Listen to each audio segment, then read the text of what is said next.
Assalamualaikum warahmatullahi wabarakatuh. Innal hamdalillah nahmaduhu wa nasta'inuhu wa nastaghfiruh wa na'udzu billahi min shururi anfusina wa sayyiati a'malina. من يهده الله فلا مضل له ومن يضلل فلا هادي له. أشهد أن لا إله إلا الله وحده لا شريك له وأشهد أن محمدا عبده ورسوله صلى الله عليه وعلى آله وأصحابه ومن سار على نهجه وتمسك بسنته إلى يوم الدين وسلم تسليما كثيرا. أما بعد فإن أصدق الحديث كتاب الله وخير الهدي هدي محمد صلى الله عليه وسلم وشر الأمور محدثاتها وكل محدثة بدعة وكل بدعة ضلالة وكل ضلالة في النار. Ma'asyiral muslimin wal muslimat, saudara-saudari rahimani Allah wa iyyakum. Alhamdulillah, setiap kali Allah izinkan saya berkunjung ke masjid ini, selalu saya melihat ada pertumbuhan dan perkembangan. Sudah ada ma'had, alhamdulillah. Kita sudah punya santri di sini. Ketika masuk ke dalam masjid, suasananya juga terasa nyaman, enak dipandang mata. Subhanallah. Ini semua tentu karena nikmat Allah Subhanahu wa taala semata. Kemudian juga karena semangat dan tekad para jamaah semuanya untuk memakmurkan masjid ini dengan ibadah, dengan ilmu, pendidikan, dan tentunya dengan dakwah. Dan ini tentu sangat menggembirakan kita. Semoga saudara-saudari jamaah masjid Al-Imam Asy-Syafi'i Kampung Rempah ya, Kampung Rempah Siak ini senantiasa istiqamah untuk memakmurkan masjid ini, baik fisiknya apalagi kualitas ibadah, keilmuan dan dakwah. Saudara-saudari kaum muslimin dan muslimat, tak terasa Ramadan sudah diambang mata. Tinggal beberapa hari ke depan, mungkin 2 minggu, sekitar itu. Maka pertemuan kita ini kita gunakan untuk memuhasabah diri kita. Kita beri judul kesempatan terakhir. Kenapa? Karena setiap tahun Ramadan bersama kita, masih saja kita banyak melalaikan hari-hari di bulan Ramadan. Waktu berlalu begitu saja, hari demi hari, sampai akhir Ramadan. tapi kita biasa-biasa saja. Dan itu berulang-ulang setiap tahun. Maka kita takut, wahai saudara-saudari. Takut hadis Rasulullah sallallahu alaihi wasallam mengenai kita, na'udzubillah. Hadis yang mana? Hadis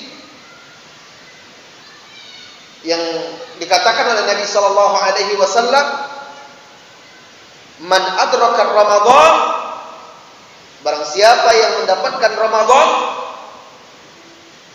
kemudian Ramadan berakhir, walam yughfar lahu, tapi dia tidak diampuni oleh Allah Subhanahu wa taala.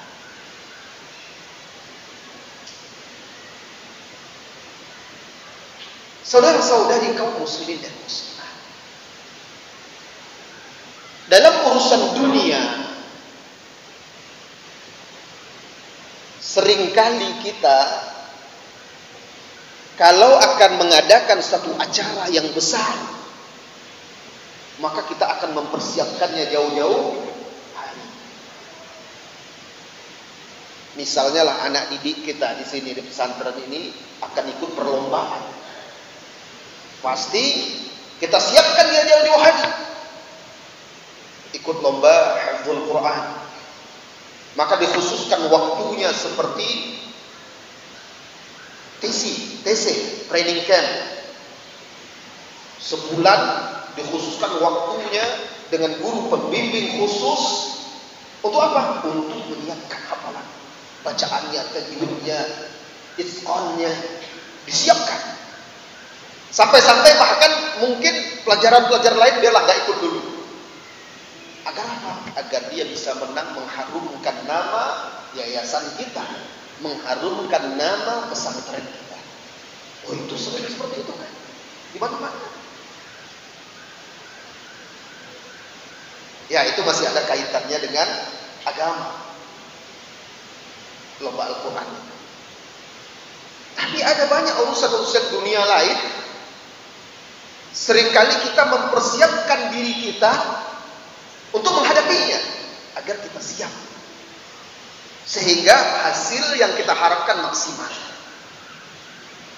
Tapi kenapa di bulan Ramadan tidak seperti itu? Aneh kan? Padahal tidak ada kesempatan untuk meraih ampunan yang lebih besar daripada di bulan suci Ramadan tersebut. Kita semua hafal semua hadis-hadisnya. Man shoma Ramadhana imanan wa ihtisaban ghufira lahu ma taqaddama min dhanbi. Man qama Ramadhana imanan wa ihtisaban ghufira lahu ma taqaddama min dhanbi. Barang siapa yang puasa Ramadan dengan penuh keimanan, ya, dan ikhlas mengharapkan pahala dari Allah, diampuni dosa-dosanya yang telah lalu. Barang siapa yang menghidupkan malam-malam Ramadan dengan salat dan ibadah-ibadah lainnya dengan penuh keimanan dan keikhlasan, diampuni dosa-dosa yang telah lalu, dan seterusnya. Kita juga tahu setiap hari di bulan suci Ramadan itu Allah membebaskan hamba-hambanya dari api neraka. Tapi kenapa biasa-biasa saja? Banyak ulama-ulama kita menyebutkan penyebabnya karena kurangnya kita menyiapkan mental kita, ruh kita, hati kita, pikiran kita. Untuk apa? Untuk Ramadan.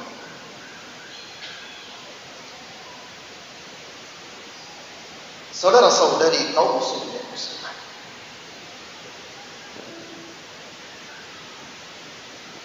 pernahkah kita membayangkan diri kita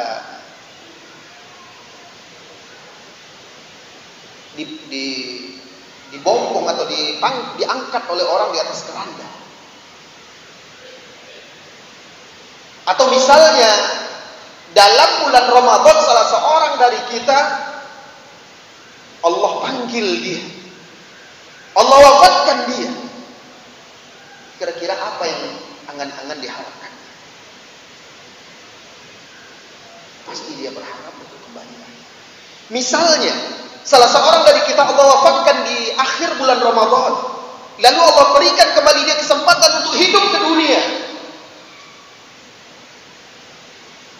Pasti dia akan berusaha untuk menunaikan Ramadan yang lalu itu, yang sudah dia lewati sebelum mati itu, dengan sesempurna dan sebaik-baiknya, karena dia sudah melihat hakikat itu,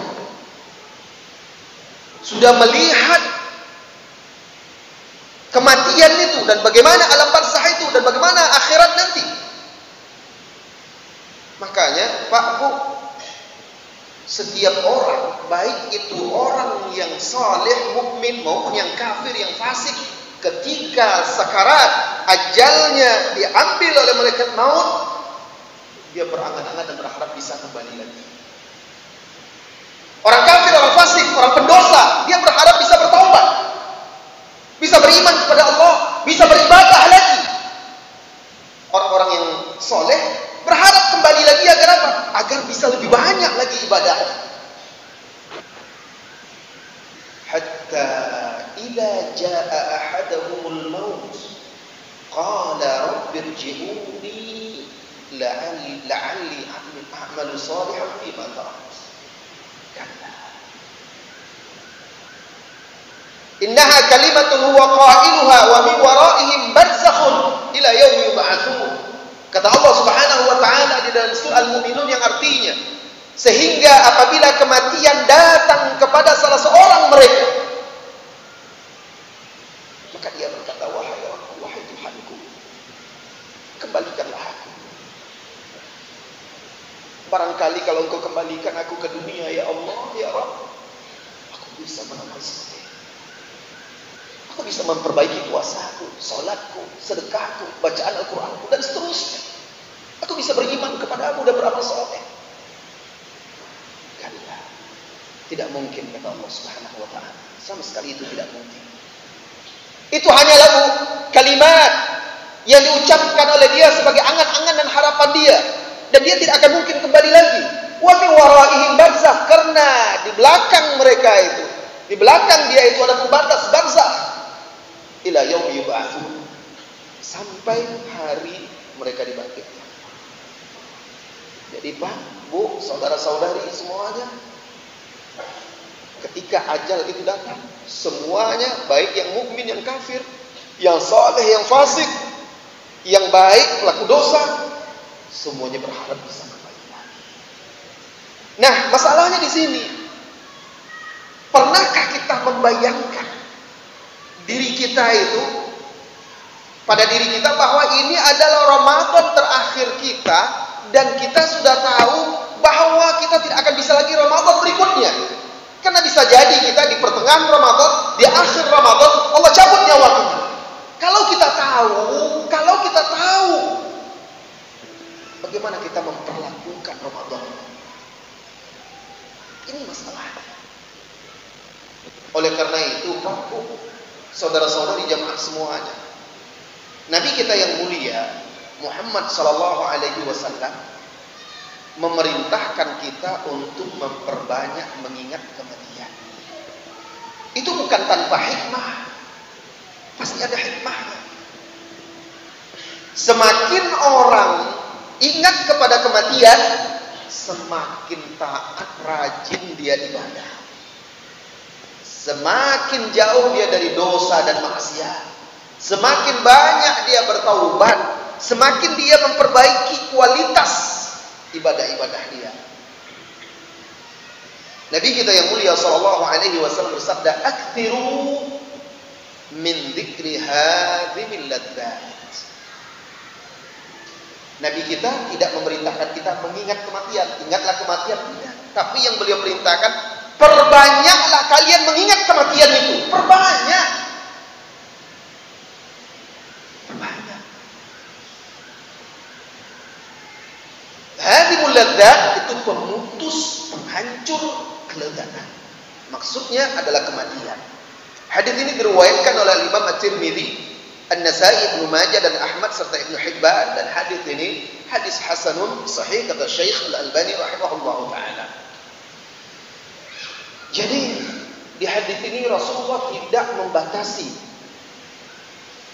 Setiap minggu berapa kali kita mengingat kematian? Sebulan berapa kali? Sehari berapa kali? Tidak. Tidak ada batasannya. Agar apa? Kenapa? Karena setiap kita berbeda-beda, bertingkat-tingkat. Kemampuan dia untuk mengingat kematian itu sepakat dengan kadar keimanan dia.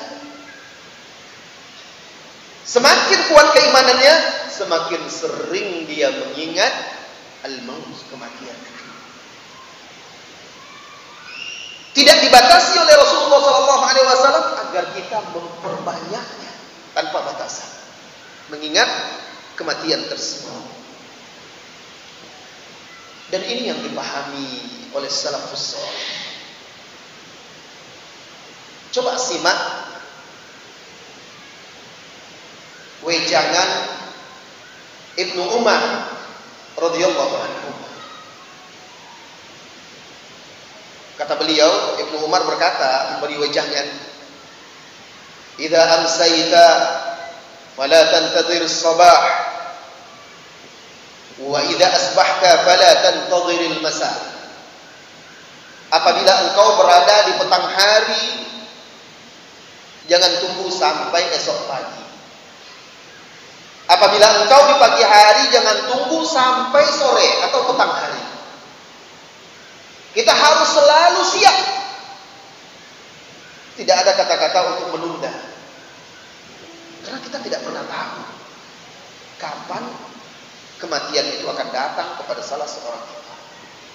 Hampir setiap hari kita mendengar berita orang-orang yang kita kenal diwafatkan oleh Allah Subhanahu wa ta'ala. Saudara-saudari kaum muslimin dan muslimat yang semoga senantiasa dirahmati dan diberkahi oleh Allah Subhanahu wa ta'ala. Di dalam sebuah hadis yang sahih diriwayatkan oleh Bukhari, Rasulullah SAW pernah memberi isyarat tentang mengingat kematian ini. Apa kata beliau? Ma haqqu mri'in muslimin lahu syai'un yusi fihi yabitu lailataini illa wasiyatuhu maktubatun 'indah.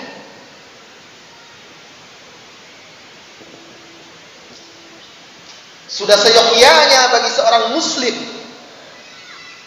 yang punya sesuatu untuk diwasiatkan, ya, atau tidak patut, mahakum muslim, tidak patut bagi seorang muslim punya sesuatu untuk diwasiatkan lalu dia melewati 2 malam, melainkan dia telah menulis wasiat-wasiatnya dan dia letakkan di dekat tempat dia tidur, di sisinya. Apa tujuannya itu? Tujuannya agar kita ingat kematian. Kalau kita punya sesuatu yang hendak kita wasiatkan, maka jangan sampai kita melewati 2 malam wasiat itu tidak ditulis. Karena bisa jadi seseorang itu keburu mati, wasiat belum ditulisnya, akhirnya anak-anaknya besok ribut.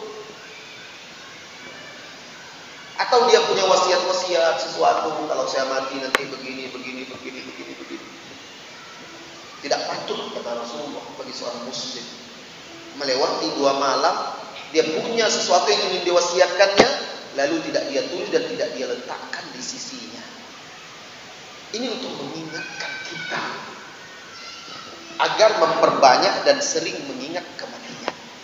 Nah, coba bayangkan, yang menyebabkan kita menganggap Ramadan itu biasa-biasa saja karena kita tidak menghadirkan zikrul maut itu. Kita merasa yakin, insya Allah saya masih bisa tahun berikutnya, saya masih bisa lebaran, saya masih bisa ini, bisa itu. Ya barangkali Anda memang masih hidup setelah Ramadan, tapi akibatnya apa? Akibatnya Anda lalai, lengah. Akhirnya kita tidak merasakan khusyuknya sholat qiyam di Ramadan. Kita tidak merasakan nikmat dan indahnya siang puasa. Kita tidak bisa mentadabburi Al-Quran. Kita tidak termotivasi untuk memperbanyak istighfar. Kenapa? Karena tadi kita biasa-biasa aja. Ini masalah kita. Wahai saudara-saudari, kaum muslimin dan muslimat. Jadi manusia itu hidup berangan-angan, merancang rencana-rencana. Saya nanti begini, saya nanti begini, saya nanti begini, saya nanti begini. Tapi pada akhirnya datang kematian, memutus cita-citanya tersebut dan harapannya tadi. Apa kata Nabi Sallallahu Alaihi Wasallam di dalam hadis yang diriwayatkan oleh Imam Ahmad? Asy-syaikhu yakbur wa yad'ufu jismuhu wa qalbuhu syabun ala hubbi itsnain. Tulul umri wal amal. Kata beliau, seorang yang tua itu dia semakin tua dan fisiknya melemah. Namun begitu hatinya masih tetap muda. Dia udah tua. Berjalan sudah, kalau jauh dikit jalan sesak. Duduk sebentar pinggang udah sakit.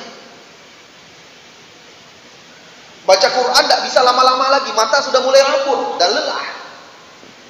Letih, lelah. Secara fisik dia sudah lemah karena sudah tua. Tapi kata Nabi, hati manusia itu biasanya walaupun dia tua tetap muda. Orang kan sering bilang kan, walaupun tua semangat muda. Tapi semangat muda manusia itu biasanya kata Nabi SAW, hatinya tetap muda atas dua perkara, yaitu tulul umur, semangat untuk terus mengharapkan umur yang panjang, dan mencintai harta dunia. Itu gak pernah tua. Mencintai harta, berharap umur yang panjang, itu gak pernah tua. Menunjukkan apa? Manusia itu lalai mengingat kematian. Dia ingin hidup terus. Dia berangan-angan hidup terus. Tidak sadar kematian sudah dekat kepada dia. Kaum muslimin dan muslimat yang semoga senantiasa dirahmati dan diberkahi oleh Allah Subhanahu wa taala. Abu Darda radhiyallahu anhu pernah berkata, "Adhakani mu'ammilud dunya wal maut yatlubuhu wa ghafilun wa laysa maghfulan anhu wa dhahikun bimil'i fihi wa la yadri aradiyallahu am ardallaha am askhata."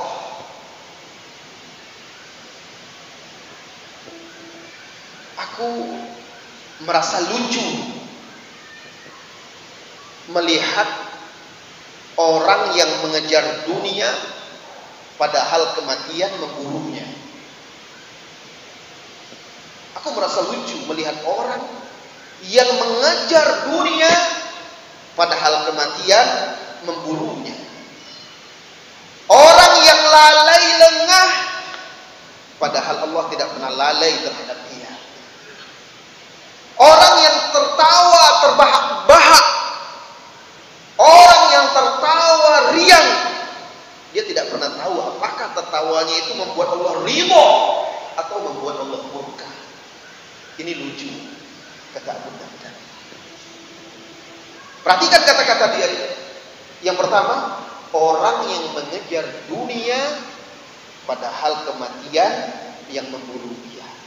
Aneh kata dia. Kalau saja dia sadar kematian itu memburu dia, pastilah dia tahu hidup di dunia ini sementara, fana. Maka pasti dia tahu mana yang harus dia prioritaskan, mempersiapkan diri dia untuk kematian yang memburu dia, dan itu pasti. Ataukah untuk dunia yang belum pasti bagi dia. Ini seharusnya seorang mukmin. Abu Dzar radhiyallahu anhu berkata, tahukah kalian hariku yang paling miskin? Ala ukhbirukum biyaumi faqri. Hari kemiskinanku, kefakiranku, yauma udhur fi qabri. Hari ketika jasadku diletakkan ke dalam kuburan. Itulah saatnya aku miskin, fakir. Maksudnya aku sangat butuh. Ini sahabat Nabi, wahai saudaraku. Sahabat Nabi, dia merasa tak punya apa-apa ibadahnya, sehingga dia merasa saat dia mati diletakkan di liang lahat, dia merasa miskin, fakir, butuh kepada amal soleh. Bagaimana dengan kita? Makanya orang-orang terdahulu itu kenapa dia ibadahnya khusyuk? Kenapa mereka istiqomah? Karena mereka selalu mengingat kematian. Ini asar-asar mereka yang menunjukkan bagaimana mereka mengingat kematian.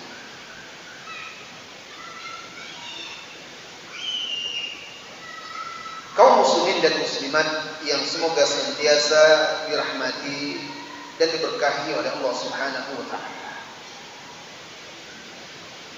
Umar bin Abdul Aziz itu seringkali kalau malam hari beliau kumpulkan para fuqaha, para ulama maksudnya, kumpul bersama dia, lalu saling mengingatkan kepada al-maut, kematian. Saling mengingatkan kepada kematian dan akhirat, kemudian mereka menangis. Seolah-olah di hadapan mereka itu ada jenazah. Ini disebutkan di dalam kitab Mukhtasar Minhajul Qasidin.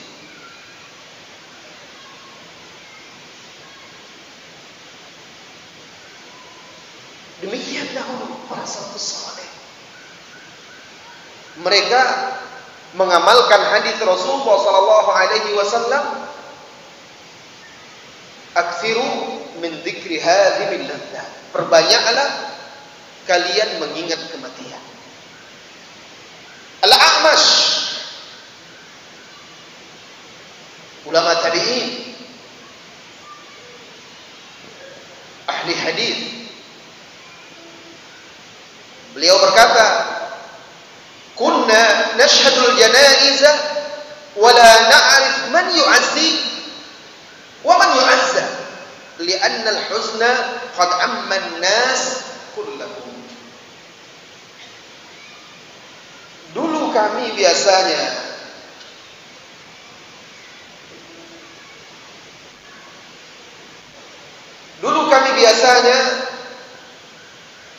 ikut menyelenggarakan jenazah, mulai dari memandikan, menyolatkan, lalu menguburkan. Kami tidak tahu kepada siapa kami mengucapkan takziah, siapa yang mengucapkan takziah dan kepada siapa diucapkan takziah. Karena kesedihan, ketakutan terhadap kematian itu meliputi seluruh orang yang hadir. Bayangkan dan coba bandingkan dengan kita ketika mengantar jenazah. Masih ada yang bercanda, masih bisa tertawa. Mengantar jenazah ke kuburan. Dahulu mereka menyaksikan, menghadiri penyelenggaraan jenazah, nggak tahu lagi siapa yang kena musibah sebenarnya. Sehingga harus ke siapa kita mengucapkan takziah. Karena semuanya bersedih, semuanya menangis, semuanya mengingat kematian. Kita gotong itu keranda,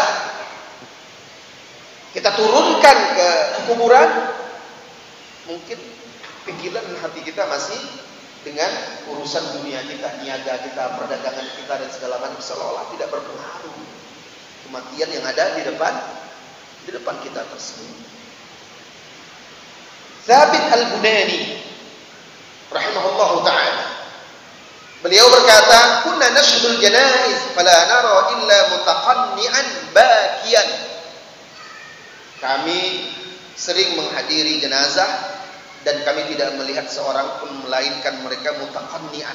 Mereka menutup kepalanya dan wajah mereka dan dalam keadaan menangis. Semuanya menangis. Beda dengan kita kan sekarang. Orang sibuk menguburkan. Ini ada Yusuf senang mengumpul, merokok, cerita-cerita. Di sana ngobrol pulang tertawa-tawa. Kamu tidak nampak gimana apa usaha ini? Di kuburan nanya usaha. Kalau mantap ini gagah. Di kuburan menanya orang gagah enggaknya. Itu kejadian. Ya, menunjukkan bagaimana jauhnya kita dari mengingat kematian tersebut. Ini kondisi kita yang harus kita perbaiki. Suatu ketika Abbas bin Hamzah masuk ke majelis Zunnun Al-Misri. Riwayat ini dibawakan oleh Al-Imam Al-Baihaqi di dalam kitabnya Kitab Az-Zuhud. Abbas bin Hamzah masuk ke majelis Zunnun Al-Misri. Zunnun Al-Misri seorang zahid yang terkenal, dan di dekat dia ada beberapa orang muridnya. Ketika itu Zunnun Al-Misri memberi petuah kepada muridnya.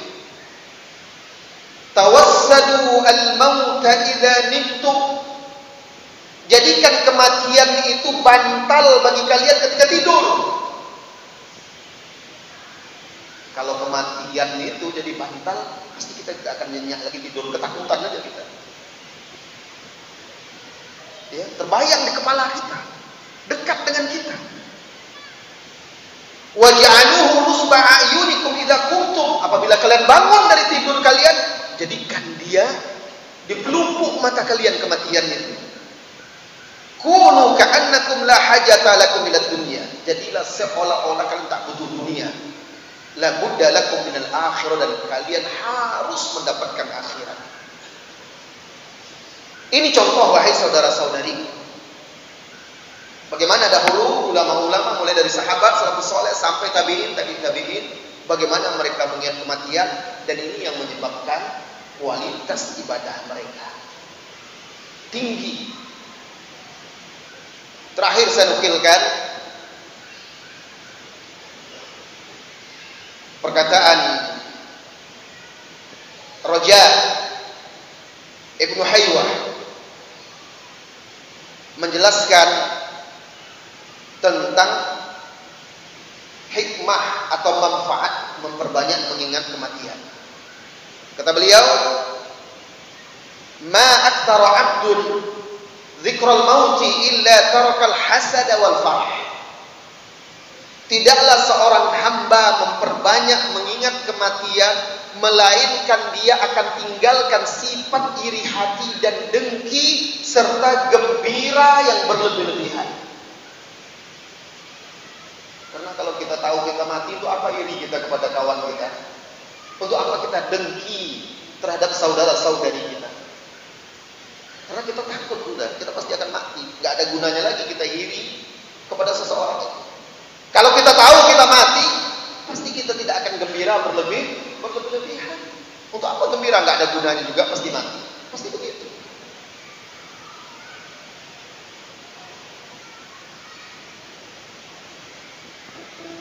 Kemudian juga Ka'ab al-Ahbar, beliau berkata, man arafal mauta hanat alaihi masaibud dunya wa humum. Barang siapa yang mengenali kematian, ringan bagi dia musibah-musibah dunia dan segala bentuk beban dunia itu, keresahan, kegelisahan kehidupan dunia tersebut. Kembali kepada pembahasan kita, apa kaitannya dengan Ramadan? Kaitannya, wahai saudara-saudariku, salah satu persiapan kita untuk menjadikan Ramadan ini berkualitas Jadikanlah Ramadan ini kesempatan terakhir kita, seolah-olah kita pasti mati sesudah. Dan pasti mati, cuma waktunya kita tidak pernah tahu. Jadikan bahwa Ramadan berikutnya kita tidak akan ada lagi. Ini kesempatan terakhir kita untuk bertobat. Ini kesempatan terakhir kita untuk memperbaiki ibadah kita. Berpuasa Ramadan, memperbanyak ibadah sholat, memperbanyak membaca Al-Quran, memperbanyak sedekah, memperbanyak istighfar, memperbanyak bakti kita kepada orang tua, dan seterusnya. Jadikan ini kesempatan terakhir, setelah itu kita tidak punya kesempatan lagi. Kaum muslimin dan muslimat yang semoga senantiasa dirahmati dan diberkahi oleh Allah Subhanahu wa taala. Kalau kita tahu dan yakin Ramadan ini adalah Ramadan terakhir dalam kehidupan kita, maka perbaikilah sholat kita. Perbaiki kualitasnya. Berusahalah untuk selalu sholat di saf-saf terdepan. Berusahalah untuk selalu khusyuk dalam ibadah kita, dalam sholat kita. Berusaha untuk selalu menunaikannya sesuai dengan tuntunan Rasulullah SAW. Karena kita tahu itu adalah sholat perpisahan kita. Nabi SAW bersabda, "Lau ya'lamun nas ma fil nida'i was safil awwal thumma lam yajidu illa an yastahimu alaihi lastahamu." Kalaulah manusia tahu keutamaan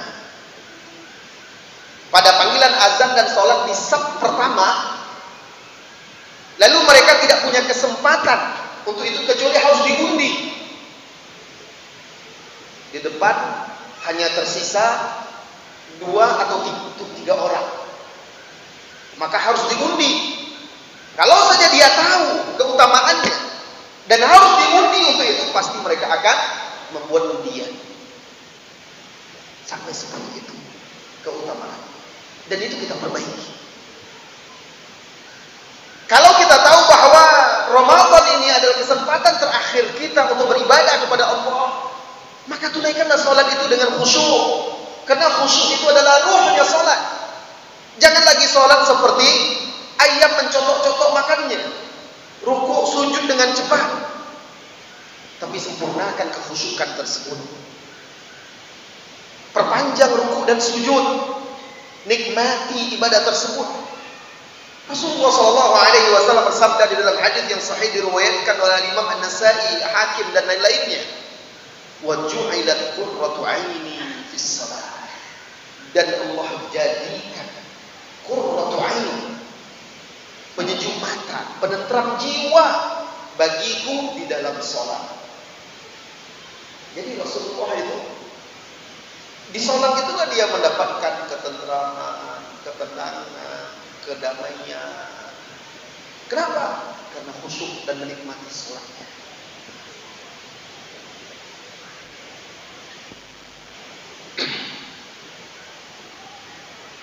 Kaum muslimin dan muslimat yang semoga senantiasa dirahmati dan diberkahi oleh Allah Subhanahu wa taala.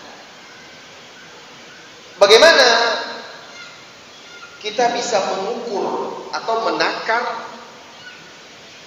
kekhusyukan hakiki dalam sholat kita? Sudah masuk waktu. Azan dulu ya. Bagaimana kita bisa mengukur dan menakar kekhusyukan sholat kita? Insya Allah setelah azan kita lanjutkan. Silakan azan dulu. Kaum muslimin dan muslimat yang semoga senantiasa dirahmati dan diberkahi oleh Allah Subhanahu wa taala. Mari kita lanjutkan.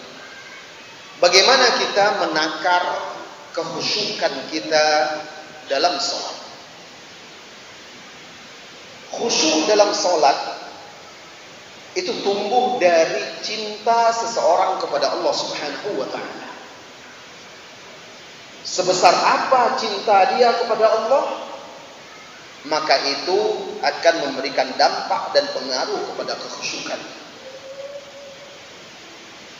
Sudah lumrah Setiap kita merasa bahagia ketika bertemu dengan orang-orang yang kita cintai.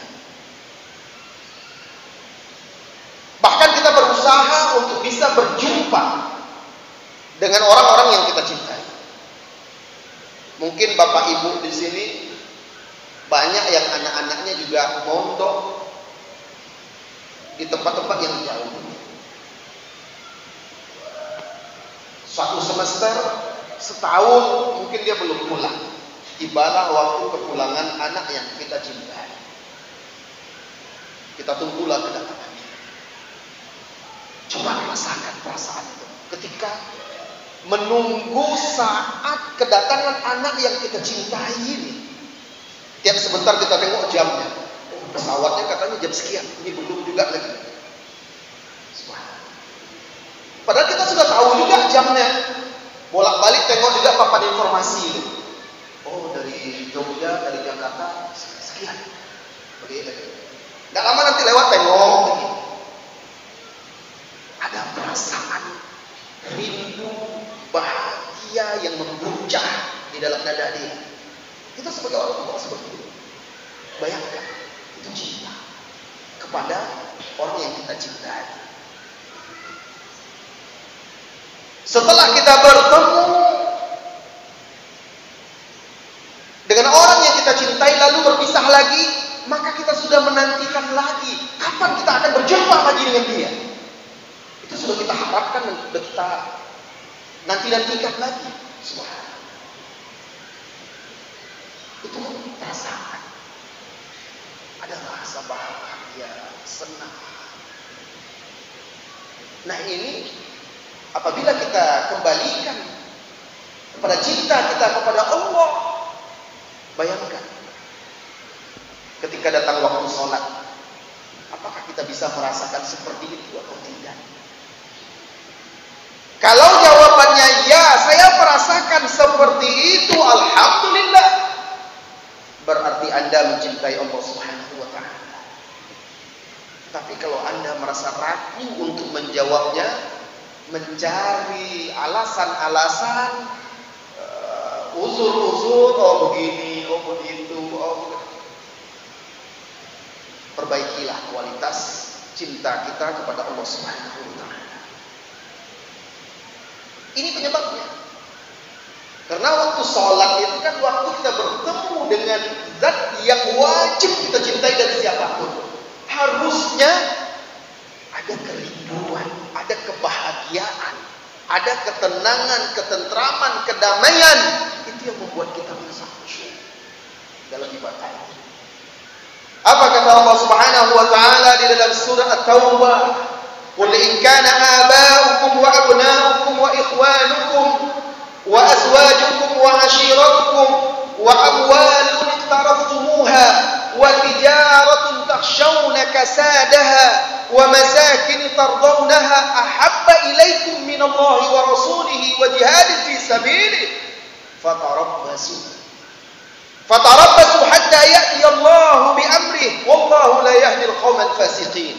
Artinya, katakan kepada mereka, hai Muhammad sallallahu alaihi nabi, jikalau orang tua kalian, anak-anak kalian, saudara-saudara kalian, pasangan hidup kalian, istri atau suami kalian, karib kerabat kalian, harta yang telah kalian kumpulkan, perniagaan, perdagangan, bisnis yang kalian takut merugi, rumah-rumah tempat tinggal yang kalian sukai, lebih kalian cintai daripada Allah, lebih kalian cintai daripada Rasulullah, lebih kalian cintai daripada jihad fisabilillah, maka tunggulah sampai Allah datangkan perintahnya, hukumannya, azabnya.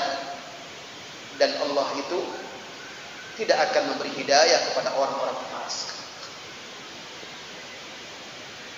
Lihat, orang yang mencintai orang tuanya, anaknya, suami atau istrinya, saudara-saudaranya, karib kerabatnya, harta, benda, rumah dan semuanya ini lebih daripada Allah dan Rasulnya, itu fasik. Maka tidak Allah beri hidayah. Kalau tidak beri hidayah, bagaimana mau khusyuk? Ya. Jadi di sini kita ukur. Apakah kita merasa bahagia ketika kita berjumpa, berkumpul dengan orang tua kita, dengan anak-anak kita, dengan saudara-saudara kita, dengan pasangan hidup kita, dengan karib kerabat kita, lebih daripada kebahagiaan kita ketika sholat? Tanyakan pada diri kita.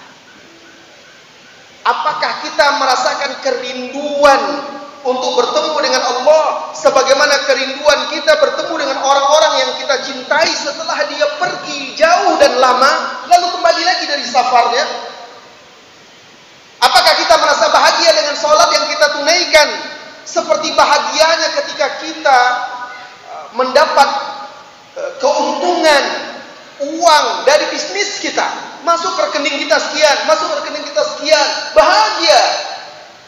Apakah bahagia kita dengan sholat kita sama seperti itu?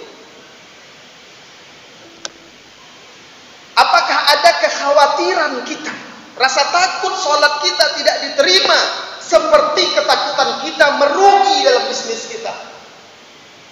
Ini untuk tolak ukur dan introspeksi diri kita, agar kita bisa tahu sebenarnya selama ini pengakuan kita saja mungkin kita cinta pada Allah masih baru sebatas itu. Makanya kita tidak bersungguh-sungguh dalam ibadah kepada Allah Subhanahu wa taala.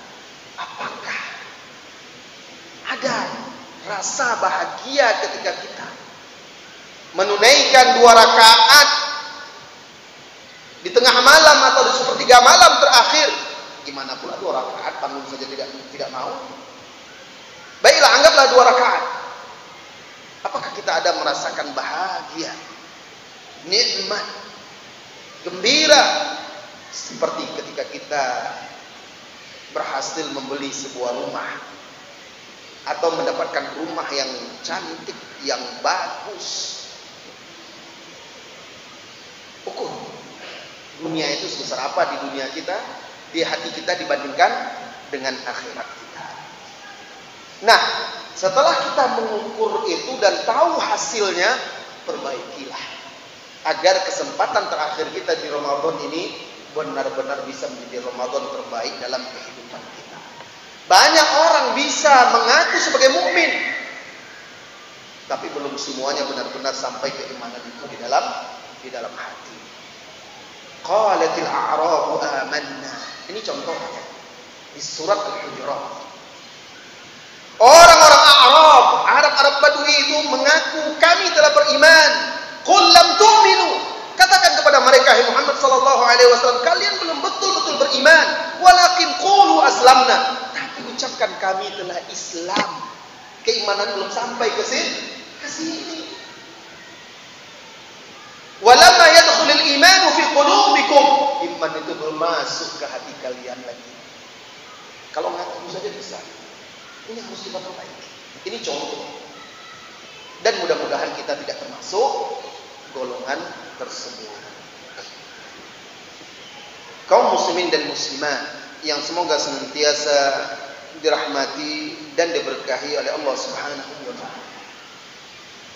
Termasuk perkara yang bisa menjadi tolok ukur kekhusyukan kita di dalam sholat, yaitu banyak dan panjangnya kita berdoa dalam sholat. Sholat itu kan semuanya doa. Tetapi ada waktu-waktu kita dianjurkan berdoa, memperbanyak doa. Apalagi kalau kita sholat sendiri. Misalnya dalam sholat sunnah, sholat malam, atau ketika tarawih kan agak panjang itu, ya sholatnya. Kita bisa menggunakannya untuk berdoa. Salat kesempatan bagi kita untuk berdoa dan saat dikabulkan oleh Allah Subhanahu wa taala. Rasulullah sallallahu alaihi wasallam, kita belajar dalam sifat salat Nabi, itu doa iftitah dia bukan hanya satu yang pendek itu aja, seperti kita baca itu terus kita baca. Ya, subhanallah, seterusnya. Tapi ternyata beragam, ada yang panjang. Kalau beliau salat malam, beliau baca doa iftitahnya yang panjang. Dan itu bisa kita baca. Ini menunjukkan bahwa Rasulullah SAW itu memperbanyak bentuk doa-doa. Maka sunnah kita begitu juga. Jadi jangan walaupun kita terbangun tengah malam lalu mau sholat, kita ingin sholat cepat-cepat saja, baca yang pendek-pendek saja. Ini kesempatan kita baca seperti Allahumma ba'id baini wa baina khataayaya, ya, kama ba'adta bainal masyriq wal maghrib, dan seterusnya. Ini kan agak panjang dan maknanya juga dalam serta luar biasa, doa.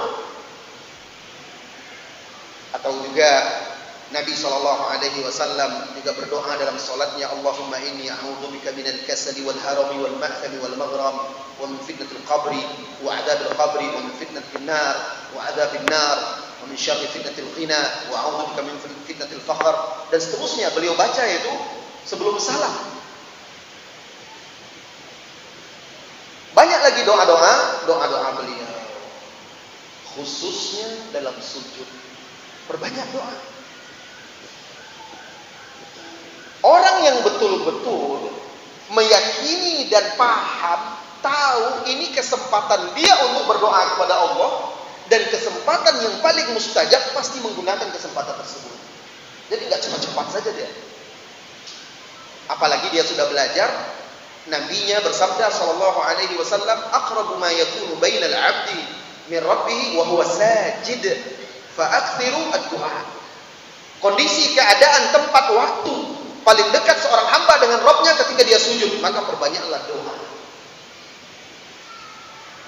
Kalau kita masih tidak peduli dengan hadis ini, masih cepat-cepat saja asal-asal sholat, berarti kita belum khusyuk dalam ibadah kita. Tidak kita gunakan kesempatan itu untuk benar-benar meningkatkan kualitas ibadah kita. Kaum muslimin dan muslimat yang semoga senantiasa dirahmati dan diberkahi oleh Allah Subhanahu wa taala. Kalau kita tahu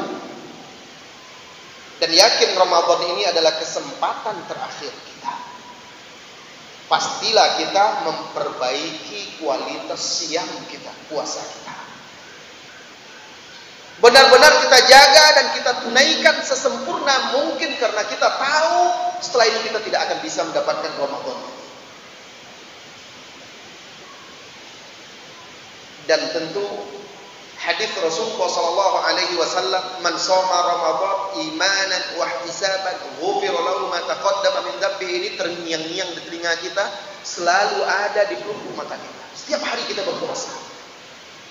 Malam kita mau sahur, pas sahur kita ingat hadis ini. Ini kesempatan saya mendapatkan ampunan. Barang siapa yang berpuasa Ramadan dengan penuh keimanan, keikhlasan, diampuni dosa-dosa dia yang telah lalu. Anda berusaha menunaikannya dengan ikhlas. Puasa itu, Ramadan sulit mengukur kita untuk mengukur keikhlasannya. Kenapa? Karena orang kan nggak nampak oleh orang. Memang betul-betul antara kita dengan Allah. Kalau orang yang ikhlas, dia pasti akan benar-benar jaga. Beribadah di hadapan manusia lebih mudah daripada di belakang manusia. Manusia, orang termotivasi karena malu dan lain sebagainya. Alhamdulillah. Tapi ketika orang tidak tahu, di sini dia mengukur keikhlasan kita kepada Allah Subhanahu wa taala.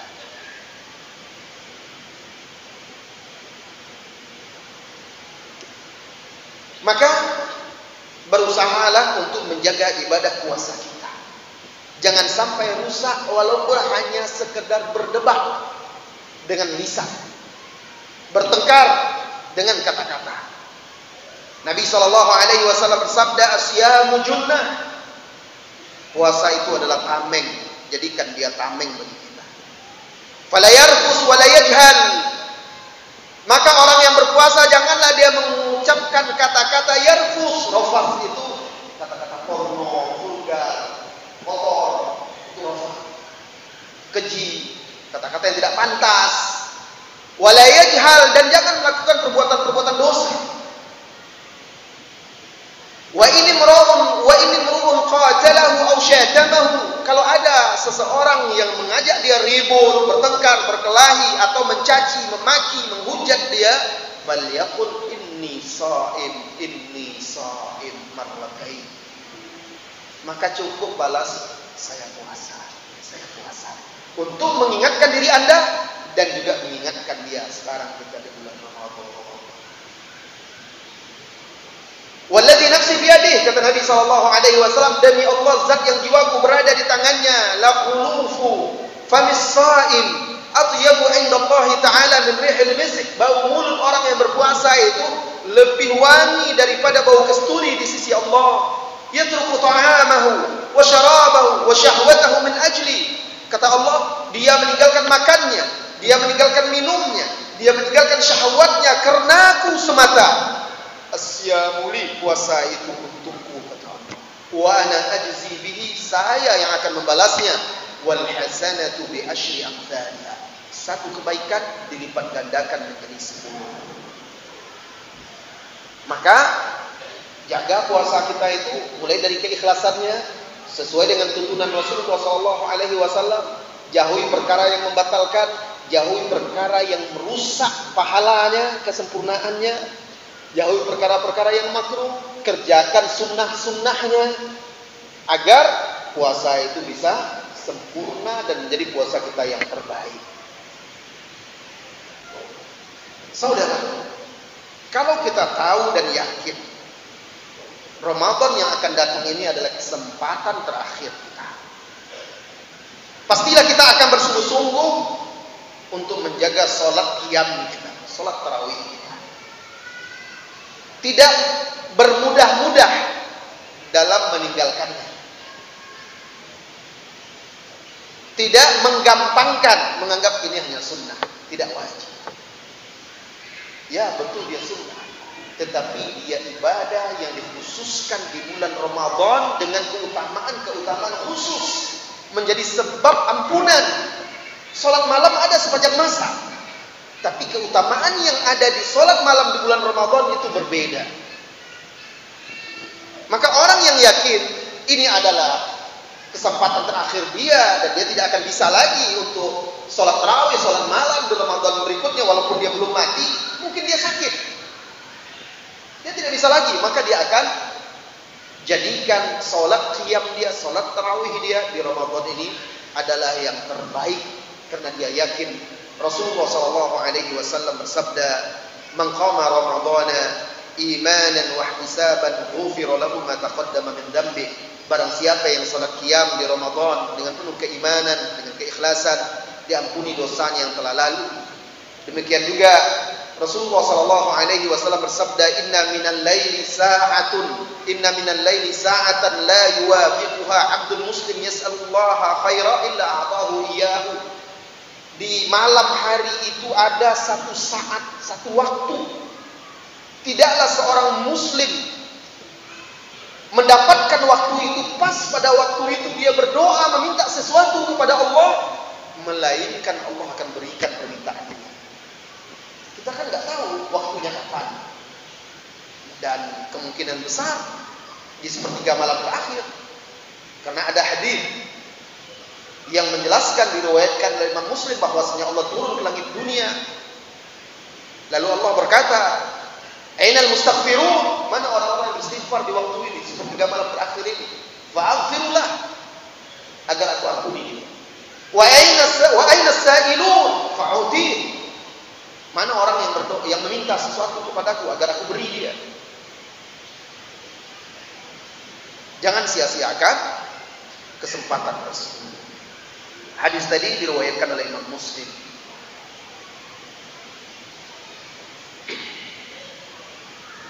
Nabi kita yang mulia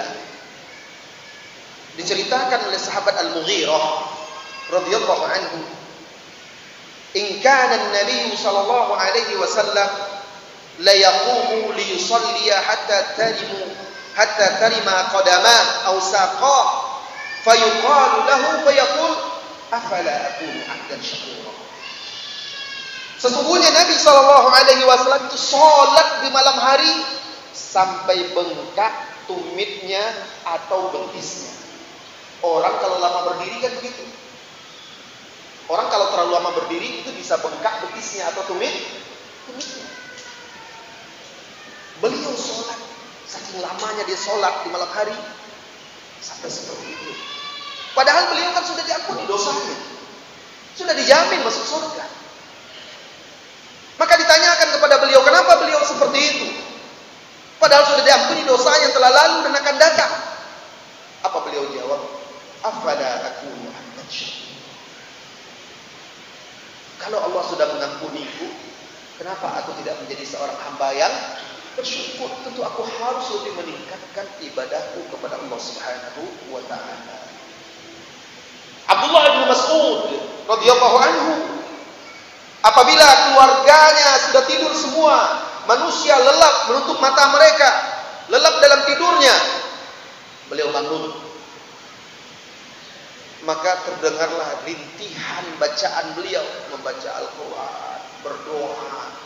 Disebutkan oleh orang yang meriwayatkan mendengarnya, kami mendengar seperti suara lebah.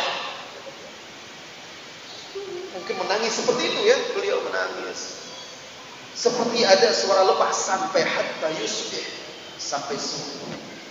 Abdullah bin Mas'ud.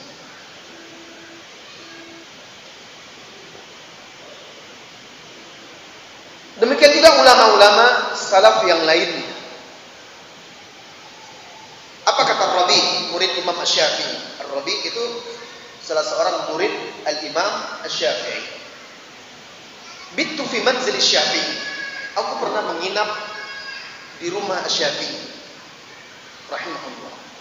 Layali katsira, beberapa malam. Falam yakun yanamu minal laili illa yasira. Dan beliau tidak tidur di malam hari kecuali sedikit. Selebihnya digunakan untuk apa? Untuk ilmu dan ibadah. Itu panutan kita mereka, ulama-ulama, imam-imam salafus saleh. Abul Juwayriyah, murid Imam Syafi'i, Imam Abu Hanifah. Beliau berkata, "Laqad sahibtu Abu Hanifah sittata ashhur." Aku pernah menemani Abu Hanifah selama 6 bulan. Fama fiha lailah wudi'a jambuhu 'ala al-ard, wada'a jambahu 'ala al-ard. Tidak ada saya melihatnya satu malam pun dia meletakkan badannya wada'a jambah. Ya, jambah itu bagian rusuk kalau orang tidur kan. Tidak pernah saya melihat satu malam pun beliau meletakkan badannya ke tempat tidur. Pernah Imam Abu Hanifah sedang beribadah menghidupkan separuh malam.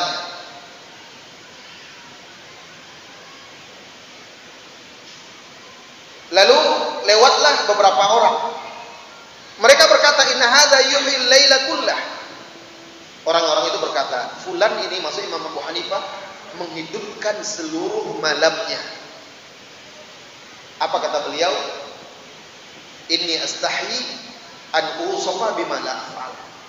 Saya sangat malu kalau saya disifatkan, diceritakan tidak sesuai dengan apa yang saya kerjakan. Beliau biasa menghidupkan setengah malamnya dengan ibadah. Maka setelah itu orang kan nggak tahu beliau itu menghidupkan malamnya hanya setengah malam untuk ibadah, yang lainnya mungkin untuk lain-lainnya. Lalu ada orang komentar, Imam Abu Hanifah itu dia biasa menghidupkan semalam penuh, padahal nggak seperti itu. Apa kata Imam Abu Hanifah? Saya malu kepada Allah, orang-orang menceritakan sesuatu tentang saya yang saya tidak pernah kerjakan. Maka semenjak itu, fakana ba'da dzalika yuhyil laila kullah. Semenjak itu dia hidupkan seluruh malamnya, karena dia takut nanti di hadapan Allah tidak sesuai dengan pujian orang tersebut. Nah, ini mereka, bagaimana mereka menghidupkan malam-malam di bulan suci Ramadan. Kaum muslimin dan muslimat, kalau kita tahu dan yakin Ramadan ini adalah Ramadan terakhir kita dan kesempatan terakhir kita, tidak ada lagi setelah itu Ramadan bagi kita, maka saya akan memperbanyak bacaan Al-Quran saya dengan penuh tadabbur, meneladani Rasulullah SAW, di mana setiap bulan Ramadan Jibril datang untuk tadarus mudarasah Al-Quran dengan Rasulullah sallallahu alaihi wasallam. Bahkan di Ramadan terakhir beliau sebelum wafat, beliau lebih giat lagi dan lebih banyak lagi membaca Al-Quran. Perbanyak baca Al-Quran. Mulai dari sekarang, khususnya di bulan Ramadan. Karena sesungguhnya kelak di hari kiamat, kedudukan seseorang itu sesuai dengan banyak sedikitnya dia membaca Al-Quran. Dari sahabat Abdullah bin Amr bin As, dari Nabi SAW, beliau bersabda, yuqalu li sahibil Quran, dikatakan kepada para penghafal dan pembaca Al-Quran, iqra wartaqi warattil kama kunta turattil fid dunya, baca dan naiklah tingkatan ke tingkat berikutnya sebagaimana dahulu engkau membaca dengan tartil, membaca Al-Quran dengan tartil di dunia. Maka kedudukan dia sesuai dengan sedikit banyaknya dia membaca Al-Quran ketika di dunia. Kalau saya tahu ini adalah kesempatan terakhir saya di bulan Ramadan, maka saya akan hadiri majelis-majelis Al-Quran di bulan Ramadan ini, belajar tahsin, tadarus, murajaah, bahkan sendiri menghafal Al-Quran, membaca Al-Quran. Karena barangkali setelah itu saya tidak akan bertemu lagi dengan syahrul Quran, bulan Al-Quran. Kaum muslimin dan muslimat, kalau saya tahu ini adalah Ramadan yang menjadi kesempatan terakhir saya akan memperbanyak sedekah saya. Karena Rasulullah SAW adalah orang yang paling dermawan, dan beliau ketika datang Ramadan lebih dermawan daripada angin yang bertiup. Biasanya kalau mau turun hujan, dan hujan itu adalah keberkahan, menunjukkan keberkahan yang diberikan oleh Allah. Biasanya kan angin bertiup dulu, kencang. Nah Rasulullah, dia lebih dermawan daripada itu, daripada banyaknya hujan itu. Dia memberi, bersedekah. Maka saya akan gunakan kesempatan terakhir saya ini untuk memperbanyak sedekah saya, membantu saudara-saudari kita kaum muslimin. Saudaraku, saudara kita di Palestina, sejak tahun lalu sampai sekarang semakin berat musibah yang menimpa mereka. Sudah 20 ribuan yang gugur. Bahkan salah seorang dosen pembimbing saya, di pembimbing doktoral saya, dia dosen pembimbing makalah saya, tesis saya, itu gugur di sana, di Gaza. Dia orang Gaza dan dia kemarin pulang dan kena bom, gugur. Dan banyak lagi saudara-saudari kita yang di sana gugur. Maka jangan pernah lupa dan lengah. Dia adalah saudara kita. Tidak peduli berapa banyak yang engkau sumbangkan, yang engkau infakkan. Karena berapapun dengan ikhlas akan besar di sisi Allah dan akan berarti bagi saudara-saudara kita di sana. Kita yang mengaku mengikuti sunnah Nabi, mengaku seorang salafi, ahlu sunnah wal jamaah, adalah orang yang paling mengetahui kebenaran dan paling sayang kepada sesama makhluk. Ahlu sunnah a'lamun nas bil haqq wa arhamuhum bil khalq. Kata Ibnu Taimiyah rahimahullahu taala, ahlu sunnah itu orang yang paling mengenali kebenaran dan paling sayang kepada makhluk, apalagi itu seorang muslim. Ya, jadi malam ini juga kami meminta kepada pengurus DKM masjid atau pengurus masjid dan yayasan untuk memberikan kesempatan kepada saudara-saudari kita berinfak untuk kita salurkan kepada kaum muslimin di Palestina, khususnya di Gaza, berapapun. Alhamdulillah kita sudah menyalurkan hampir 1 M ya. Sudah? Belum. 900-an ya. Sudah menyalurkan 900-an melalui Peduli Muslim ya. 900 jutaan dan sudah mendekati 1 M itu semuanya kita salurkan dan alhamdulillah sampai kepada saudara-saudari kita di sana. Silakan. Ya, jalankan kota infak itu. Kita sedang berbicara tentang sedekah. Karena kita sudah berniat ini, kalau ini adalah kesempatan terakhir saya di bulan Ramadan, saya akan memperbanyak sedekah saya seperti Nabi SAW. Kita nggak tahu juga entah sampai atau tidak di bulan Ramadan. Nah, udah sekarang aja kita berinfak, nanti kita berinfak juga. Sekarang juga kita berinfak. Silahkan. Waduh, saya cuma bawa duit saya 100.000 Ustaz, nanti kurang.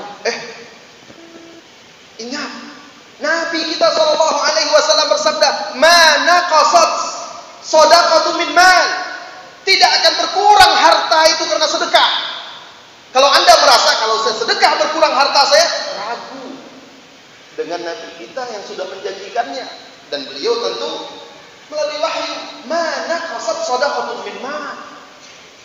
Tidak akan berkurang harta itu karena sedekah. Nggak pernah orang jatuh miskin karena sedekah.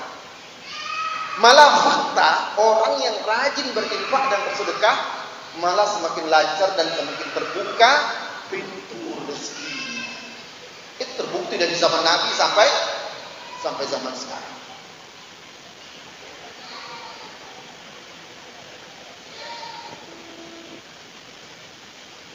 Ada sebuah hadis yang barangkali jarang saudara-saudari kita mendengarnya. Dan hadis ini diriwayatkan oleh Al-Imam Al-Bukhari. Dari Asma binti Abu Bakr radhiyallahu anhu.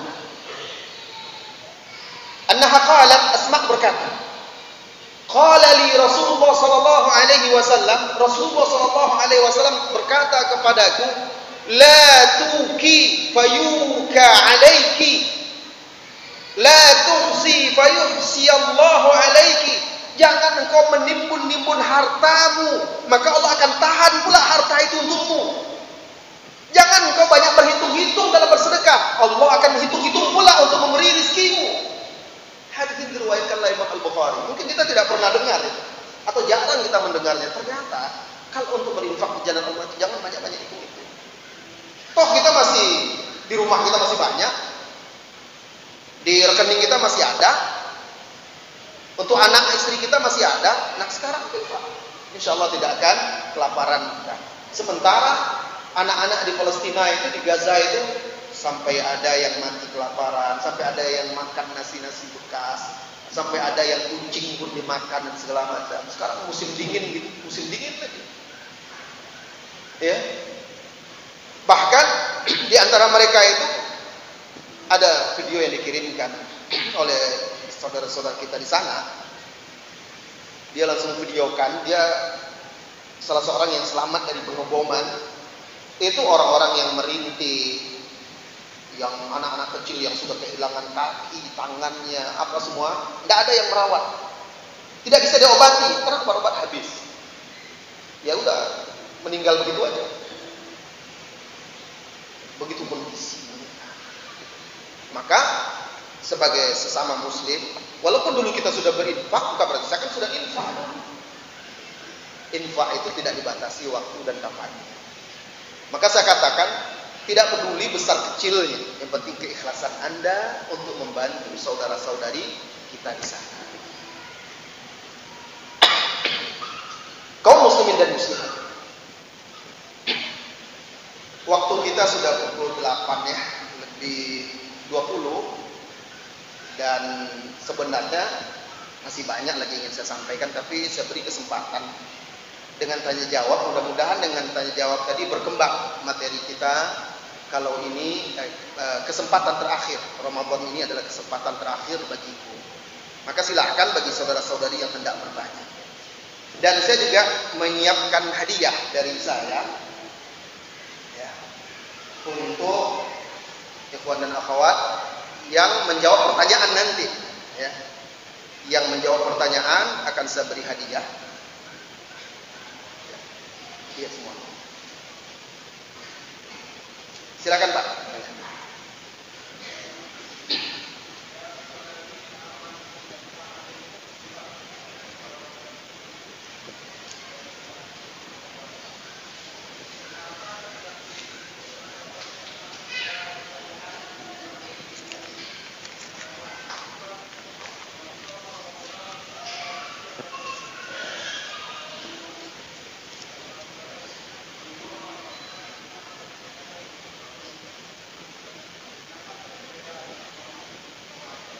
Iya. Baik. Yang pertama, Allah Subhanahu wa taala berfirman, "Ya ayyuhalladzina amanu kutiba 'alaikumusiyam kama kutiba 'alal ladzina min qablikum la'allakum tattaqun." Wahai orang-orang yang beriman, diwajibkan atas kamu berpuasa. Kenapa tidak wahai manusia? Kenapa orang-orang yang beriman? Karena tak sah puasa itu kecuali dari orang-orang yang beriman. Harus beriman dia dulu baru boleh berpuasa. Dan kewajiban itu diwajibkan, syarat wajibnya adalah beriman. Ya. Nah, orang kafir tetap berdosa, dia tidak beriman, tetapi dia belum dituntut untuk melakukan puasa Ramadan kecuali setelah dia beriman. Makanya perintah itu adalah kepada orang yang beriman. Tapi orang kafir tetap dihisab nanti, dihukum dia. Kenapa dia tidak sholat? Kenapa dia tidak puasa? Tetap dihukum. Tetapi di dunia ini kewajiban menunaikan ibadah puasa Ramadan itu syaratnya adalah beriman. Makanya yang dipanggil di sini adalah orang yang beriman. Kedua, Nabi kita SAW mengatakan, "Man shoma Ramadan," barang siapa yang puasa di Ramadan. "Man qoma Ramadan." Kenapa? Kok ada perbedaan, ya? Karena dia ibadahnya berbeda. Satu khusus untuk puasa, satu untuk sholat tarawihnya, sholat malamnya. Dan hadis ini menunjukkan bahwa baik puasa di Ramadan ataupun sholat di malamnya memiliki keutamaan yang besar, dan kedua-duanya adalah sebab seseorang mendapatkan ampunan. Agar apa hikmahnya juga? Agar jangan sampai orang siangnya dia rajin dan dijaganya, puasanya malam dia malas-malas sholat malam. Atau sebaliknya, malamnya dia rajin sholat tarawih, puasanya dia tidak dia jaga. Nah, agar semua ibadah ini betul-betul dijaga, maka disebutkan secara khusus keutamaan masing-masingnya, ya, untuk memotivasi. Allahu a'lam bishawab. Ini ada pertanyaan yang sampai kepada saya, Ustaz, yang Allah rahmati, amin, semoga, ya, yang dirahmati oleh semoga. Apakah ketika kita sujud berdoa kita memulainya dengan kalimat pujian dan salawat atas Nabi? Bolehkah kita ketika sujud berdoa dengan bahasa kita sendiri? Syukran Ustaz, jazakallahu khairan. Sebenarnya di dalam sholat kita sudah memuji Allah dari awal. Saat doa iftitah, kemudian baca Al-Fatihah, kemudian ketika kita ruku, apa kata Rasulullah SAW? Ammar ruku fa'azzimu fihi Rabb. Adapun dalam ruku agungkan Rabb. Maka ketika kita sujud itu, ketika kita berdoa, selain kita memang dari awal sudah memuji Allah, kemudian waktunya kan pendek. Karena waktunya pendek, ya gunakan langsung minta kepada Allah Subhanahu wa taala. Tapi kalau kita sholat sendiri dan waktunya panjang, sujud bisa panjang, silahkan. Setelah kita membaca zikir sujud, lalu lanjutkan dengan doa kita, dimulai dengan puja-puji, sholawat dan segala macam, lalu berdoa kepada Allah, tidak ada masalah. Tapi kalau waktunya pendek, langsung kita mintakan kepada Allah Subhanahu wa taala. Apakah kita berdoa dengan bahasa sendiri? Nah, Anda yang bertanya pandai bahasa Arab enggak? Enggak pandai. Nah, terus bagaimana Anda berdoa kalau enggak pandai bahasa Arab? Nunggu pandai bahasa Arab enggak berdoa-doa nanti? Boleh. Kalau kita meminta kepada Allah berdoa selain bacaan sholat, ya. Kalau bacaan sholat enggak boleh. Selain bacaan sholat, dalam doa kita dalam sujud itu boleh pakai bahasa yang kita bisa. Karena kalau harus pakai bahasa Arab, maka orang Arab aja bisa nanti berdoa, atau orang yang pandai bahasa Arab. Adapun yang nggak pandai nggak punya kesempatan, jadi boleh.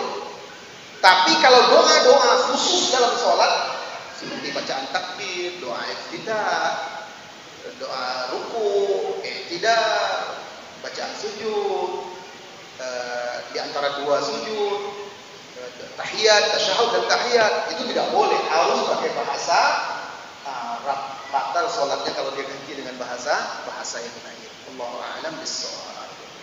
Silakan kalau ada pertanyaan lagi.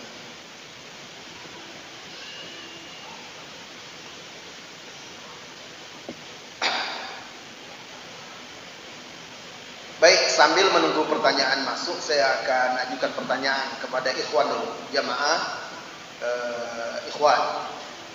jamaah laki-laki dulu.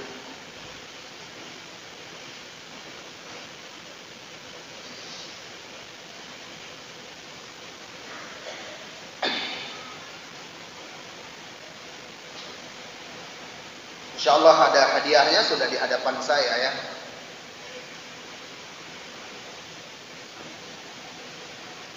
Siapa yang mengucapkan kata-kata ini?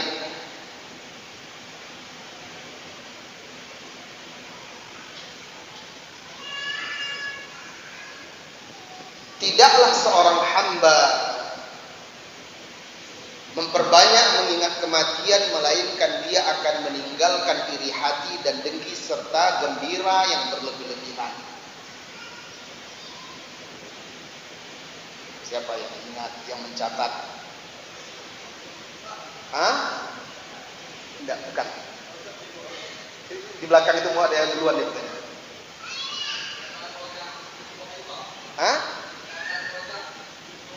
Aywa Roja bin Haywa. Baik, silakan hadiahnya. Ya, ini. Tolong di maju silakan. Tolong dikasih. Ini ada hadiah. Ada pertanyaan silakan. Kalau bertanya kepada saya tidak perlu ngasih hadiah. Tanya ya. Silakan Pak. Ya.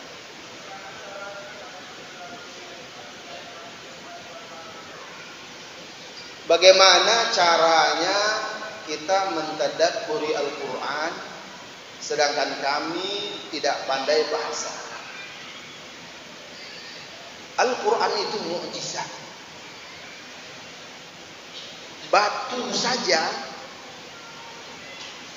kalau diturunkan Al-Quran itu kepada gunung batu, dia akan hancur lebur.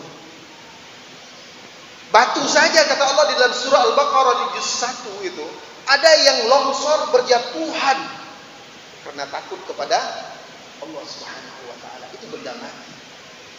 Kita punya hati. Kita punya akal. Dan Al-Quran itu mukjizat, walaupun orang itu tidak paham dia, tapi dia ikhlas membaca Al-Quran itu. Dan dia ulang-ulang, dia ikhlas, dia hadirkan rasa takut kepada Allah, akan lunak hatinya, akan tersentuh dia.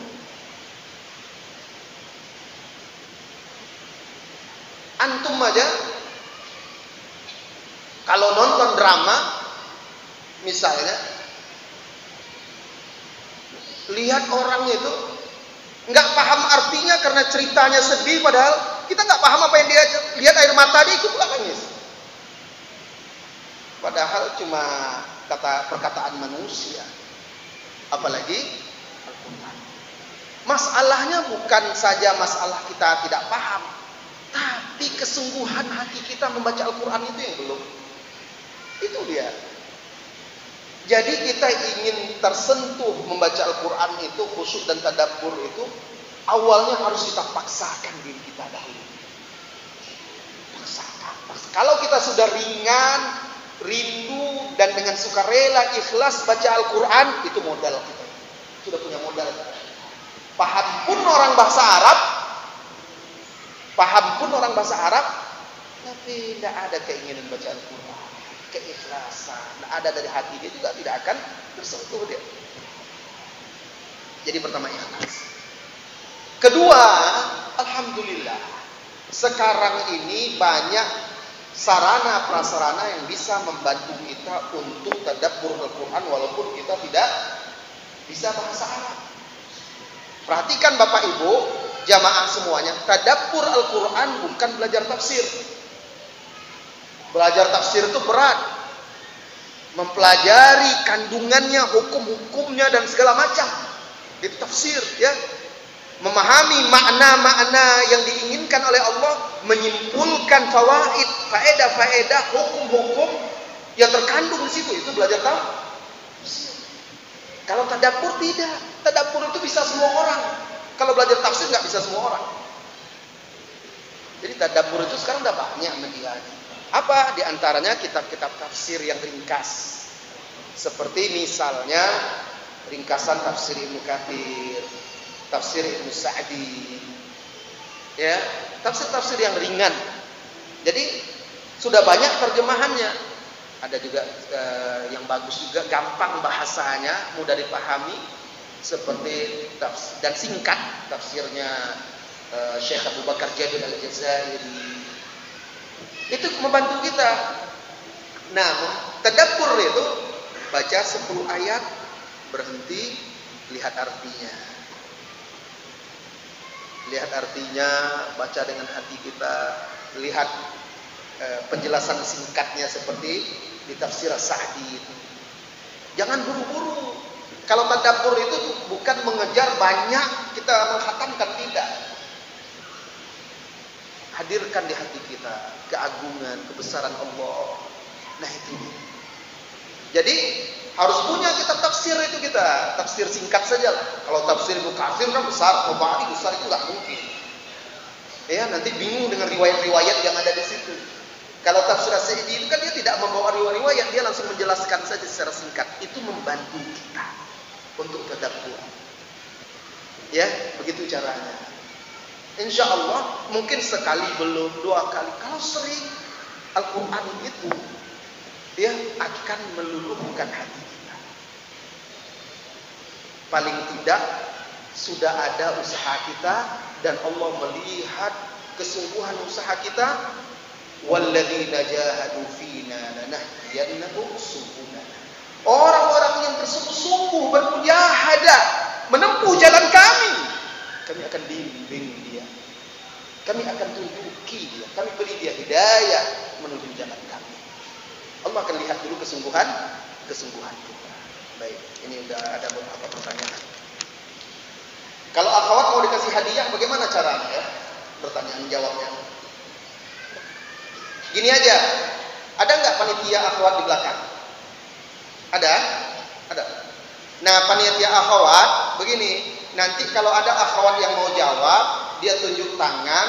Panitia akhwat yang yang memilihnya, lalu dengarkan jawabannya, sampaikan kepada saya, kepada panitia yang ikhwan, mungkin di WA kepada panitia, kepada Cuanto, di WA ke Cuanto. Ya, boleh tuh? Boleh. Baik.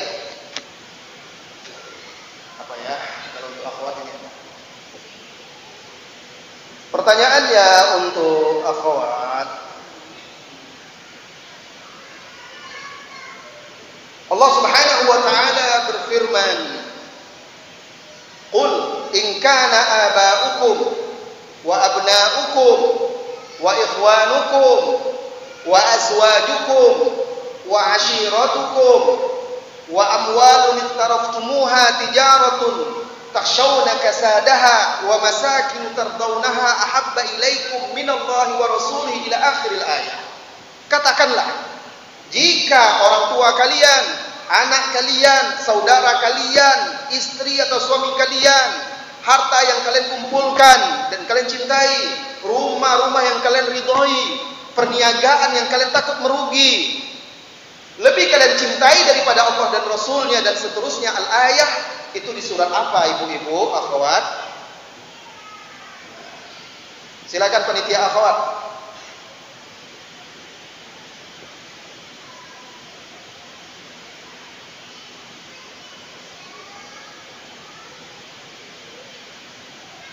Ada? Silakan muncul, siapkan tubuh. Kita tunggu. Oke, Taubah ya. Betul jawabannya, surat Taubah, dan saya beri hadiah ini untuk akhwat ini ya. Tapi digunakan untuk spray, untuk sofa, untuk sajadah, untuk ruangan, itu bisa digunakan. Ya, jangan digunakan di badan.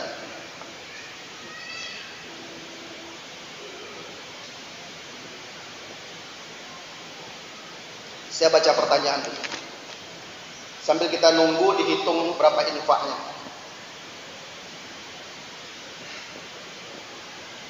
Saya mau bertanya, apa hukum kita mengikuti sholat berjamaah di bulan Ramadan yang tidak ada melakukan doa kunut pada saat sholat witir? Ya nggak apa-apa. Ya kunut witir itu nggak wajib kok. Ya jadi tidak ada masalah. Dia tidak wajib, tidak termasuk rukun sholat, dan kalau tidak pakai kunut witir tidak batal sholatnya. Tidak ada masalah sama sekali ya. Masjid di kampung kami sholat tarawih per rakaat, apa hukumnya kita melakukannya? Kalau kita sholat berjamaah dengan imam di setempat, ikuti, tidak ada masalah. Kata Nabi SAW, innama ju'ilal imamu liyutamma bihi, fala takhtalifu alaihi. Imam itu dijadikan untuk diikuti, maka jangan kalian menyelisihinya. Jadi kalau kita sholat di situ nggak ada masalah. Kalau kita sholat di tempat yang 2 rakaat salam, itu lebih afdal juga sholatnya. Ya, karena yang paling mendekati kepada sunnah itu adalah 2 rakaat salam, 2 rakaat salam. Tapi kalau ada yang sholat 4 rakaat 1 salam, tidak ada masalah. Insya Allah sholatnya sah.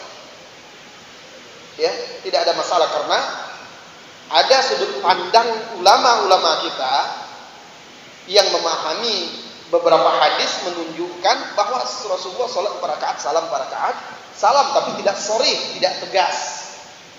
Sementara hadis yang mengatakan sholat malam 2 rakaat itu lebih sahih dan lebih tegas. Sholatul laili madna. Sholat malam itu 2 rakaat. Jadi insya Allah tidak ada masalah, wahai saudara. Ya.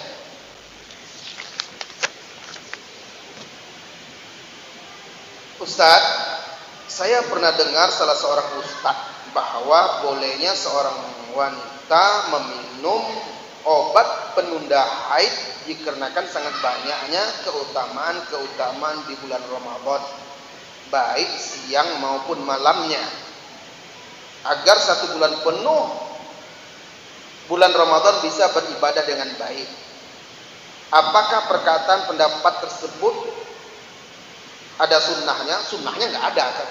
Ya, nggak ada anjurannya harus dianjurkan makan obat penunda haid, itu nggak ada. Ya, dan memakan obat penunda haid itu hanya dalam kondisi-kondisi yang sangat mendesak. Kalau tidak diperlukan. Apakah kita ragu bahwa Allah yang mensyariatkan Ramadan ini untuk pria dan wanita, lalu tidak tahu pula kalau ada obat penunda haid nantinya? Allah Maha tahu. Ya, Allah Maha tahu. Sama sekali itu tidak mengurangi pahala seorang perempuan. Istri Nabi juga, Aisyah, bahkan dia mengqadha puasa Ramadannya kadang mau Sya'ban baru diqadha. Tidak ada masalah karena ada hal-hal kondisi yang membuat dia seperti itu. Tapi bukan berarti kita mengatakan tidak boleh. Mengatakan itu dianjurkan karena banyak keutamaan yang tertinggal. Kata siapa keutamaan tertinggal?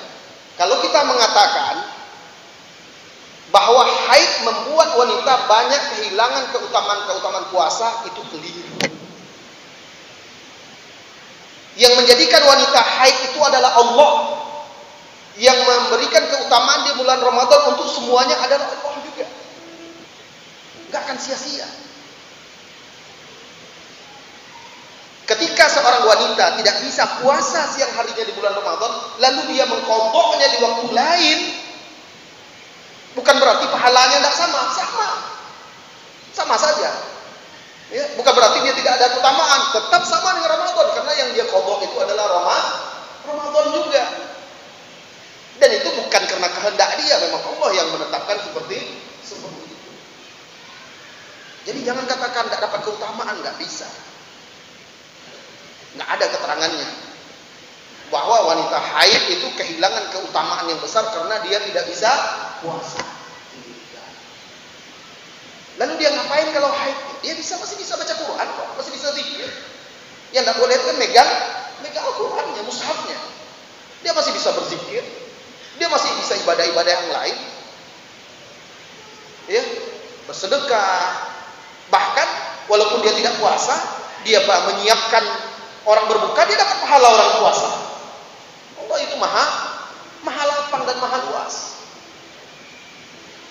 Para ulama-ulama kita saja ketika ditanya, boleh tidak wanita meminum obat penunda haid ketika dia umroh? Padahal itu mendesak ya, karena waktu dia terbatas. Kalau dia pulang ke Indonesia atau ke negeri yang jauh, tidak mungkin lagi nanti dia balik. Susah. Biayanya besar, dan waktunya juga kan susah. Itu saja ulama walaupun mereka mengatakan boleh, tapi mereka tidak menganjurkan. Boleh dengan syarat tidak menimbulkan mudarat bagi wanita itu, dan harus berkonsultasi dulu kepada dokter yang terpercaya dan amanah. Karena wanita tidak semuanya sama. Ada wanita karena dia meminum obat penunda haid itu nanti berbulan-bulan malah tidak teratur haidnya. Ada berdampak seperti itu karena kan dia itu menahan darah yang harusnya sudah keluar. Itu kan darah yang tidak baik harus keluar secara sunnatullah. Lalu dipaksa ditahan di dalam tubuh dia, bayangkan. Berefek. Nanti berbulan-bulan akhirnya malah dia sholatnya jadi nggak teratur. Jadi tetap dibolehkan, misalnya dibolehkan, tapi tidak dianjurkan dan harus konsultasi dengan dokter. Dan tidak ada alasannya wanita harus minum atau meminum obat penunda haid di bulan puasa. Itu enggak. Baik, Allahu a'lam bissawab. Alhamdulillah, telah sampai ke hadapan saya secari kertas berwarna merah jambu. Merah jambu. Isinya pesan bahwa infak jamaah untuk Palestina, kaum muslimin di Gaza itu sebesar 5.775.000 ya. Insyaallah saya genapkan menjadi 6 juta. Ya, saya genap insyaallah. Alhamdulillah, mudah-mudahan bisa menjadi amal soleh bagi saudara-saudari semuanya dan berguna bagi saudara-saudara kita di sana. Ada yang mau jawab pertanyaan lagi, ikhwan? Ya, saya ajukan pertanyaan untuk ikhwan. Tadi akhwat sudah.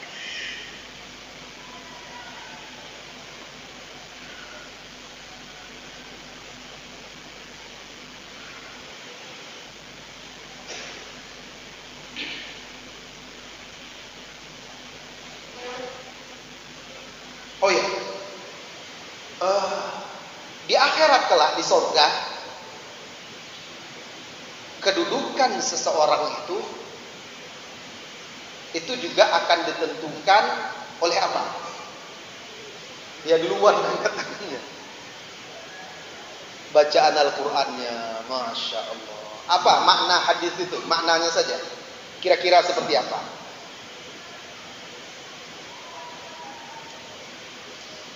Ya. Ya. Jadi betul. Salah satu yang akan menjadi penentu kedudukan seseorang kelak di dalam surga itu bacaan Al-Qur'annya banyak sedikitnya. Nanti dikatakan di sana kepada dia, Iqra wartaqi warattil kama kunta turattil fid dunya. Bacalah dan naiklah ke tingkat berikutnya. Bacalah dengan tartil sebagaimana engkau membacanya dengan tartil ketika di dunia. Jadi bacaan Al-Qur'annya jangan asal-asalan. Harus sesuai dengan tajwid, makharatnya. Ini menuntut kita harus belajar. Silakan hadiahnya. Tolong maaf Pak ya. Nah, Bapak ini capek juga dia bolak-balik ya ngasih hadiah. Saya kasihlah hadiah Bapak ini. Pak, capek ya Pak ngasih hadiah. Ini hadiah untuk Bapak. Kita jawab dulu pertanyaannya. Apa? Oh, pertanyaannya. Silakan. Tidak apa-apa. Apa itu? Bacakan. Waalaikumsalam.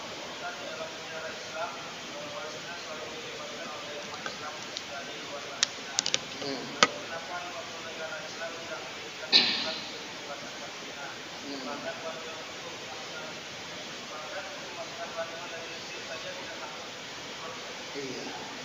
Mungkin saya akan kembali bertanya kepada Anda. Anda sudah infak berapa? Kenapa Anda tidak juga berinfak lebih besar dan lebih banyak? Tanyakan kepada diri Anda yang bertanya. Ketika Anda masih merasa pelit, seperti itu juga lah yang lainnya. Jadi jangan menyalahkan orang. Lihat diri kita. Kita tuh paling mudah menilai orang. Kenapa itu orang-orang Arab gak begini, gak begitu? hanya bisa ngomong aja. Sudah berani belum berinfak banyak untuk saudara-saudari kita itu? Mengeluarkan uang sedikit aja berat. Ya. Lalu kita salah-salahkan pula orang. Jika kita ingin betul-betul membantu saudara-saudari kita, perbaiki diri kita. Kalau kita perbaiki diri kita, minimal doa kita akan berguna untuk mereka. Karena kalau kita tahu bahwa doa itu senjata kita, tapi doa kita tidak diterima karena kita banyak dosa, banyak yang haram yang kita makan, kita pakai dan segala macam, banyak penghalang-penghalang doanya, ya sama aja. Banyak pun seluruh Arab bersatu untuk menolongnya. Kita tidak dimenangkan oleh Allah umat ini dengan kekuatan dan banyaknya jumlah pasukan, tidak. Kita dimenangkan dengan apa? Dengan ketakwaan, dengan keimanan. Itu dia. Ya. Coba ambil ibrah dari perang Uhud. Coba ambil ibrah dari perang Uhud. Waktu itu Rasulullah sallallahu alaihi wasallam katakan kepada 50 orang pemanah yang Rasulullah letakkan di atas bukit, apapun yang terjadi, sekalipun kalian melihat burung-burung bangkai menyambar kami, artinya kami mati, jangan kalian tinggalkan tempat ini. 40 orang. Jumlah pasukan Rasulullah waktu itu 700-an. 40 orang kan sedikit memang. 50 mas. 50 orang pemanah. Kalau zaman sekarang itu seperti sniper. Ditempatkan di tempat-tempat strategis. Kalau ada musuh yang musuh tembak. Ya, seperti itu. Karena posisi Jabal Rumah, bukit para pemanah itu satu-satunya tempat yang memungkinkan pasukan musuh melakukan gerakan melikat, lalu muncul dari belakang. Maka harus dijaga. Di awal pertempuran, kaum muslimin unggul, berhasil memukul mundur pasukan musyrikin. Mundur mereka sampai meninggalkan kemah-kemah mereka. Harta benda mereka tinggalkan di kemah tersebut. Nampak sama pasukan yang di atas bukit itu.